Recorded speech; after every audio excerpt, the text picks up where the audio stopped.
Hey guys, this is Matty Ice here, Master Chess Coach and Instructor at MartelloChess.com. How are you guys doing today? Last time we talked about part 1 of the 2018 Philadelphia Open matchup, round 7. And today we're going to get into part 2 of the 2018 Philly Open round 7 match. So, let's rewind a little bit. What happened a little bit here? So basically, we got through the beginning of the game. He got a really good position on me. And what he did was, bam, fractured my defense, guys. Like, I'm in trouble at this point. So, now I had to, defend really quickly or I would have just crumbled at this point, guys. Like, look at this kingside defense. Very fractured, very weak here. So, what did I do? Bam, rook to e6.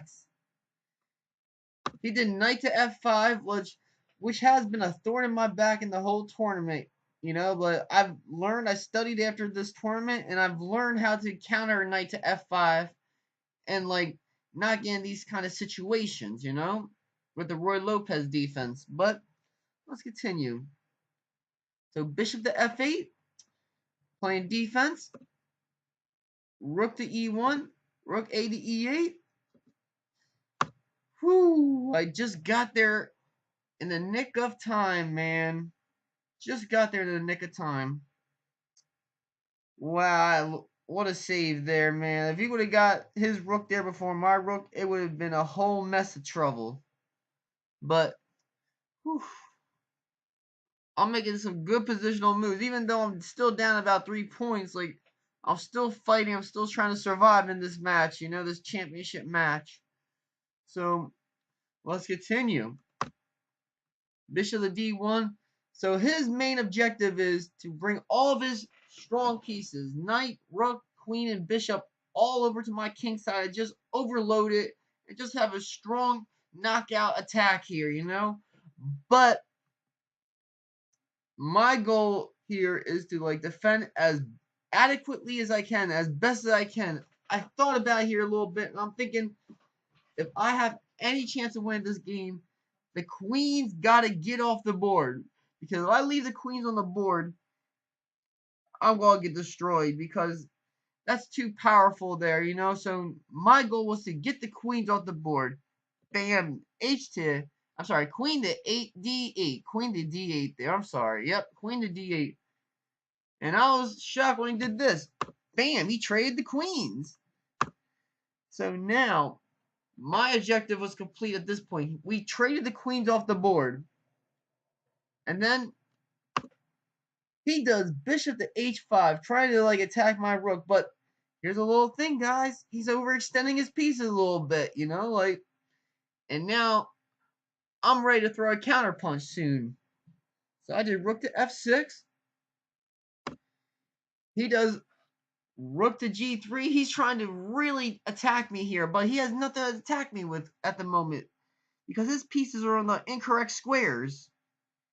And he doesn't have a strong enough to attack to get through to my king, even though my defense is fractured.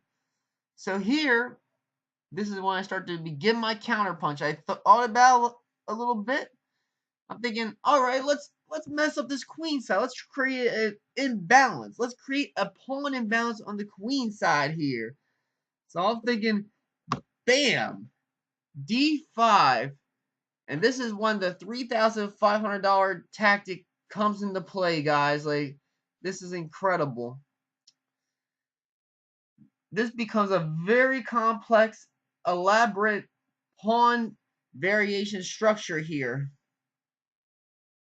And then I was thinking all these variations here, they're going into my favor. And this is when the game really turned into my favor. Positionally, emotionally, as well as mentally. And then he did f3. I'm thinking, let's not trade off yet. And I'm thinking, bam, c4. I decided, let's undermine this pawn here. Let's keep doing a little pawn imbalance here.